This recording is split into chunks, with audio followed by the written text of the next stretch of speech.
सरस्वती मैया धीरे धीरे दर्शन दे सरस्वती मैया धीरे धीरे हंस के सवारी करके आबै न मोर घरे दर्शन दे सरस्वती मैया धीरे धीरे दर्शन दे सरस्वती मैया धीरे धीरे।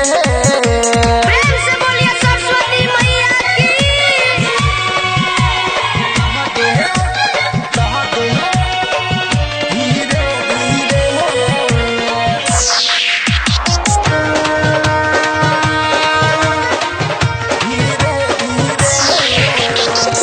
कोलिया से काली दस के केला बेरा पार में वही न कोन ताकै न घुर के करे हमरो उधार में।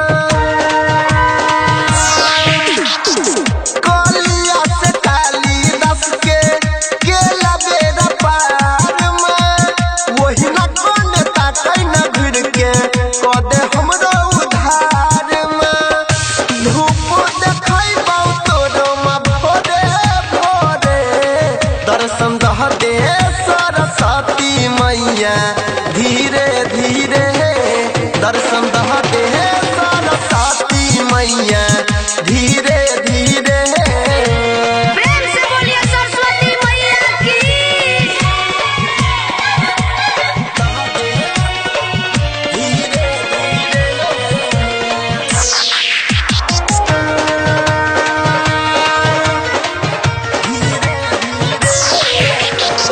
तोरे दया से तुलसीदास लिख देलकै रामायण में के न जानै छौ तोरे दया से अखनो छै वेद पुराण में।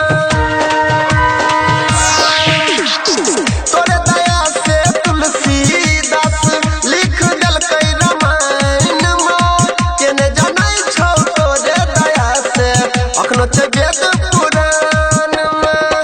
कोमल के आसन विराजै छै गंगा तीरे दर्शन दे सरस्वती मैया धीरे धीरे दर्शन दे सरस्वती मैया धीरे धीरे।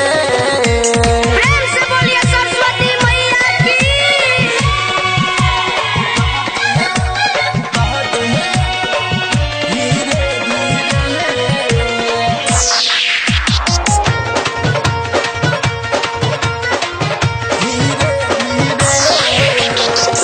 माय बेटा के रिश्ता होइ छै बहुते पुरान गे कैन कन के कहै छौ अनिल बना नै हमरा आन गे।